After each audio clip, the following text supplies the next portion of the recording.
Welcome to another episode of Boom and Bust. I'm your host, Tony Clement, here at the News Forum, where all voices matter.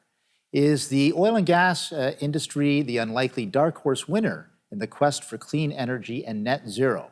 Our guest thinks so. Michael Binnion is the president and CEO of Questair Energy and has written about the circular economy. He joins us from Calgary. Welcome to the program. Nice to see you again, Tony, albeit virtually. Well, that's all we can manage these days, but it's great to have you on the program for sure. First of all, let's delve into this concept of the circular economy. Can you tell our audience a little bit more about what you mean there? Yeah, well, yes, and I'm doing this in my company, and we're also talking about it through some of our advocacy work for oil and gas at Modern Miracle Network. But fundamentally, we're just saying, let's use the principle of the 3 Rs. We can reduce emissions. This is about oil and gas CO2 emissions. We can reduce those emissions both in the production and in the consumption with more efficiency, and that's been happening quite rapidly. A lot of people have seen that in their own personal lives with more, energy efficient furnaces, et cetera, et cetera. The new idea that I think a lot of people are not seeing is the idea that we can also recycle the emissions. The CO2 turns out to be a building block for so many organic chemistry products, industrial products, personal products, make toothpaste, alcohol, but also magnesium carbonates and calcium carbonates and ethanols, methanols, all kinds of, I can list off 15, 20 of these different products that people are making right now. So we can also capture and recycle the CO2 into valuable products. So it goes from being a waste product to being a valuable feedstock. And the 3rd R would be return. We can capture those emissions and return them back under the ground. And so the potential is there. A lot of potential with today's technology, even more in the future. The potential is there for us to reduce the emissions, in theory, 100% of the emissions from oil and gas through the 3 Rs. And really, ultimately, we're talking about transforming our energy into a zero emissions product, which we think is actually going to be much more and much better than transition off of it.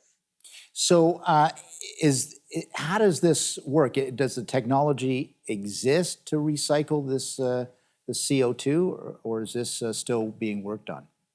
Yeah, well, isn't that interesting? So the organic chemistry has been well understood for a long time. It's more just the issue that when you take a hydrocarbon atom, so it's a carbon and hydrogen atom, and you split that apart, whether you do it through burning gas in your furnace, natural gas in your furnace, or gasoline in your car, you're splitting those carbon and hydrogen atoms. That releases energy. But that process can easily be reversed. The problem, of course, is when you take carbon and hydrogen atoms and you put them back together, because they split into H2O and CO2. When you take those and put them back together into products that are organic products, that takes energy. So there's really just never been an incentive for an economic incentive, but most of this chemistry is well understood for a long time. And as always mentioned, there are existing some of the most closest to economic technologies are enhanced concrete and enhanced cement additives, which use CO2 to make a better quality cement or a better quality concrete. And those technologies are, the people behind them are claiming they're economic right now today that we turn CO2 into cement or concrete. So there's a demand then, you think, in our economy or the future economy to do that then? These products are being used all the time. Like, as I said, you can make toothpaste. You can take CO2. You could make toothpaste out of it. There's an online store here in Calgary that associated with the X Prize and COSIA that sells all kinds of products. There's online through Air Company, an absolutely pure vodka made from CO2. So what we don't stop to think about is Mother Nature's been recycling CO2 forever and turning into all kinds of valuable things. Like Mother Nature grows forests out of CO2. Less valuable is it made you and me from CO2, but it does make it makes all kinds of things, and we don't stop to think about the building block of CO2 is for anything that's organic. And we can take those natural processes and move them into a plant, and we can do it artificially. So if I was to just put it there, the issue I think we're having is that human activity is creating CO2 faster than Mother Nature recycles it. And so the solution, I think, is let's transform our energy system. Let's recycle it in industrial plants. We're having a discussion with Mark Binnion. He is president and CEO of Questerre Energy. I'll be right back after this break. Steve, please stay with us. And we're back here at Boom and Bust. I'm your host, Tony Clement, here with Michael Binnion. He is the president and CEO of Questerre Energy, talking about the circular economy. Mike, just want to, in your paper that I read, you were talking about how, therefore, as a result of this technology, I guess oil and gas sector can win the race to net zero, and that it would not be necessarily wind and solar. Can you expand on that concept for our audience? Yeah, well, wind and solar, which I think are going to become, are already and will continue to be an important part of our energy diet or energy mix into the future. But as we look into the future, we realize that there's some significant impacts of wind and solar, which is that they need a lot of materials. So whether it's steel or concrete, whether it's electronics grade silicon, whether it's rare earths, all of those take a lot of oil and gas. And so my thesis basically is, well, how can wind and solar be zero emissions unless oil and gas is zero emissions? And plus, as I was explaining before, with this idea of reduce, recycle, and return under the ground all of the oil and gas emissions, we actually can be zero emissions and in fact make wind and solar zero emissions. But when I talk about the race to net zero, I think it's almost like the fix is in, because I don't think they can get there until we get there. Yeah, so I guess, is it common in the intellectual discussion about this, and indeed the business discussion, to not take into consideration the inputs for wind and solar? Because they certainly, you see more and more companies, like Porsche just announced recently that any inputs into the manufacture of the car have to be net zero. So, so I guess I'm trying to wonder, what is the goose and what is the gander here? Why is that good for that, but not good when we're talking about wind and solar power? Well, yeah, so I think there's two fundamental mistakes we've made in the discussion or the debate that we're having over energy. One is that we've been comparing the benefits of one kind of energy, zero emissions output from windmills, for example, to the impacts of another kind of energy. Look at all the impacts oil and gas has. But we have forgotten wind and solar have some pretty big impacts, including steel, concrete. They've got a serious materials and land use problems. And then we've also forgotten that oil and gas and hydrocarbons has been responsible for the miracle of modern society we live in. So if we're going to have a reasoned conversation, we should really be open to talking about the benefits of both, all kinds of energy compared to the cost. I think the other fundamental mistake that we've been making in the discussion is to assume that wind and solar is high tech and the technology is changing and getting better fast, and all these problems will be solved in the future with new technology. But then to think that oil and gas technology is static, when in fact we invest way more money into oil and gas technology, way more money into environmental technology than renewables do, and our technology is moving at an enormous pace, extremely fast. And so I think if we were to compare oil and gas with 2050 technology to wind and solar with 2050 technology, that's where I'm saying I think we're going to be the winner when it comes to low emissions and environmental impacts. So basically comparing apples to apples. Right, because I think it's like we're comparing wind and solar with new inventions that haven't happened yet in 2050 to oil and gas in 1999. Well, of course you come out on the losing end of that comparison. And same thing if you're going to compare the impacts of oil and gas to the benefits of wind and solar, well, you don't need to be a grade school kid to know that it benefits better than an impact. Mike, what are the impediments to this policy? Is there any, is there any group or institution that is refusing to see the validity of this? You know what, I think the impediments have been for how to make oil and gas zero emissions have primarily been economic. And so you've got an industry run by STEM people, engineers, geologists, very scientific people, very real world, what's possible to accomplish in today's technology. And I think when it looked to the issue of, well, how do you make money recycling carbon into valuable products? And much like when we started to recycle cardboard or other products that used to be just a pure waste stream, it took a charge. And so much as I don't like straight excise taxes on carbon, I think they're inefficient, they don't work. I do think that a fair pricing system, like an actual global or regional pricing of carbon, does create that charge that gives you the incentive to put the energy into recycling. We've got about a half a minute before the break. Is it possible to sort of add that into our carbon tax, or would this be something different? Well, I mean, a carbon tax can have some of those incentives. I've got arguments with people about this all the time. They say, well, even a straight excise tax with the name carbon in front of it creates some incentives. But I do think that if we went into proper carbon pricing systems, which is, as Nordhaus said, it should be regional. It should not. It should reduce regulations, replace them, and it should be revenue neutral.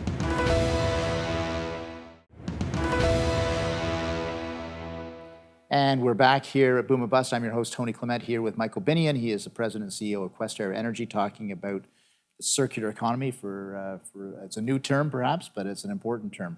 I guess my next question, Michael, is Canada a technological leader in this area at all? Well, we sure should be. We talk about how Canada. Back you might recall this too. Back in the 1970s, we said we were going to get out of primary production as a country. We're going to go into the big value add of manufacturing, and of course, we generally turned ourselves into a branch plant economy while we, gave up some leadership in what we were actually the best at. I worry that as we talk about becoming, competitors in the high tech world, are we just going to become branch plant economy to the Googles and Apples of the world, like we saw happen to BlackBerry? Right. What I do think is if we stick to where Canadians are best as our primary industrial policy, that yes, we can now own and control the technologies around carbon recycling, carbon capture, carbon storage, all of these things. They're right in our bailiwick. We can be the world leaders, not just in producing and exporting zero emissions oil and gas. We could also export all these technologies and have them very related to our core competencies. You use the term zero emission oil and gas. I got to ask this question because, I understand the concept that you're referring to, but I expect that some environmentalists and the UN and other institutions will just say there's no such thing as zero emission oil and gas. So how tough is it to explain the concept that you're advocating for? Well, I guess as difficult as it has been here, which I would say is not that difficult, the main thing I think that I have found is when you tell people about the organic chemistry that, hydrocarbons split into water and carbon dioxide, and water and carbon dioxide combine into hydrocarbons. Hydrocarbons, in a sense, organic life is plants, it's people, it's all these different products I've been talking about, all these organic based products, and so that is not the chemical reactions are, as I said, very well understood. The issue has been, why would somebody pay to put the energy and to put it back together? And the answer would be is if there's incentives to do it. So I don't think it's really that difficult, this idea of sustainable hydrocarbons through reduce, recycle, and return under the ground. And even IEA reports and the Paris reports talk about we'll still be using oil and gas where there's carbon capture. I don't think what they've understood is that this carbon recycling and carbon capture can be a lot more places than they're thinking. Right. No, it could be applicable in many parts of the world. That's what makes it almost universal. So I guess my next question then would be, this obviously is a private sector initiative, but are the provincial and federal governments involved in this at all?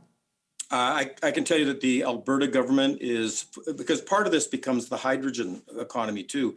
Right. You can take that natural gas, you can split it into hydrogen and CO2. The hydrogen then can be burnt with zero emissions. The CO2 captured and recycled or stored under the ground. You've now turned natural gas into zero emissions energy. So this is a big emerging thing for the Alberta economy, very related to our core competencies here. And again, a way of creating zero emissions hydrocarbons by turning it into hydrogen. That's one of the ways that you can, recycle the three R's of that I'm talking about is the hydrogen economy becomes part of that. So would they be, does the government of Alberta look at this to facilitate via regulatory reform, or are there some kinds of grants and loans, or how does it work? What I think the government is working with is people are looking at very low cost natural gas here in Alberta, and people are looking at the willingness of using some of the carbon pricing that the federal government's imposed here as a way of to create some of these incentives to build this hydrogen economy. But it's as I said, it's not just hydrogen. It's the idea that we can also build an ethanol plant or a fertilizer plant that would create industrial alcohols or industrial fertilizers from CO2. Yeah, so it becomes a manufacturing sort of policy as well. Yep, and as I said, it's very connected to the core competencies we have here. When you build a methanol plant that's going to convert a carbon conversion technology that's going to convert CO2 into something like ethanol, the core competencies are not very different than what you need to build a gas plant. And there are a lot of engineers in Canada and Alberta that can build gas plants. We're going to continue our discussion with Mike Binnion. He is, again, the president and CEO of Questerre Energy, and the name of the other organization, just remind me. A Modern Miracle Network. Modern Miracle Network. We'll continue this discussion after the break. Please stay with us.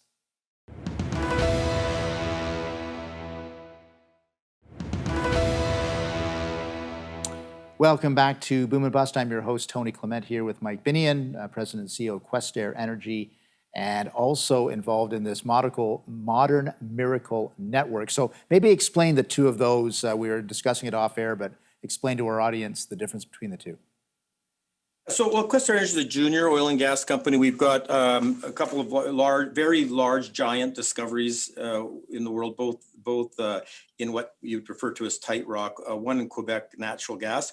We're working there in my for-profit life to make the world's first zero emissions project, where we actually produce gas with zero or near zero emissions by using hydroelectricity, and then to sell it to industrial users, where we can capture the carbon and return it under the ground. But we also plan to take some of that CO2 and use it in carbon conversion or carbon recycling projects. And our current focus, high grade focus, is on cement additives, which we think is the closest to being economic today, even potentially without carbon credits. Right. And then the Modern Miracle Network is the advocacy organization. Yeah. So, Tony, of course, you know me from my background with Canadian Taxpayers Federation and so on and so forth. So for the last 20 years, I've been involved in advocacy for taxpayers. And I left that to start Modern Miracle Network to say, look, let's stop this conversation where we compare,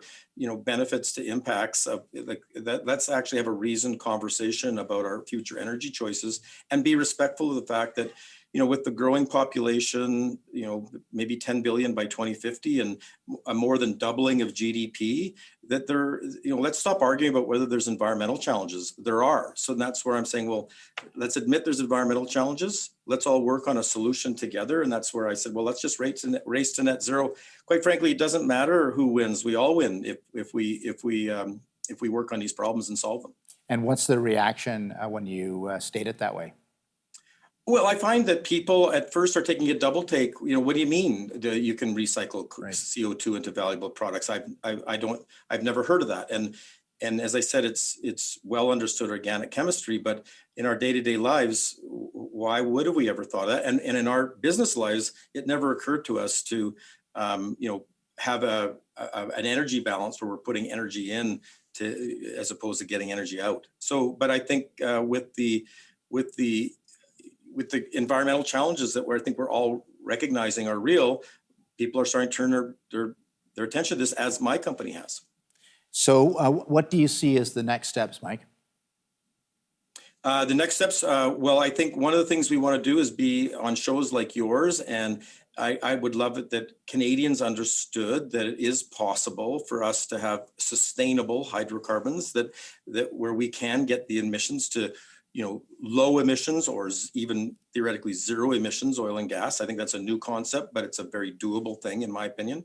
And then the other thing in my for-profit life is we'd really love to move our project forward and have the world's Canada be the place where we demonstrate for the first place this idea that the circular economy can exist in the real world with technologies that exist today, never mind in the future.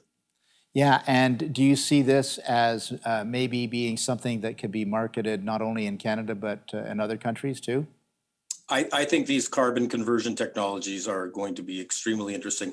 We just haven't been in the race. Wind and solar has been in the race for a while. I think oil and gas has been laggards, but I think we can go from laggards to leaders, and we can actually lead on this issue and become the solution to our global environmental challenges. And I think that if we do that, then the processes and innovations and technologies that will take, as I said, cement's close to economic, but carbon fiber or carbon black or carbon nanotubes, these are all things that we could be making from CO2. The people that make the breakthroughs in some of these leading edge ideas of what we could make out of CO2, those technologies are going to be extremely valuable, because I think this 3Rs can apply everywhere in the world. It's obviously not just Canada. Well, I just want to say, Michael Binnion, I wish you every success in this. As I say, President and CEO of Questair, and then you've got this wonderful not-for-profit that is also doing work as well. So hopefully you'll have an impact, but I'd love to get an update from you at some point in the future. Well, thank you for giving me a chance to tell people about it. For sure. Really interesting concepts described there by Mike Binnion, and really a different way to look at oil and gas, a different way to look at net zero, really make it so that it's not an ideological issue about whether you're for or against oil and gas. Everybody is for net zero, and oil and gas can be part of net zero. That's basically the message that Mike Binnion is trying to get out there. So we wish him every success, and maybe we'll have him back on the show again in the future. Thanks for watching.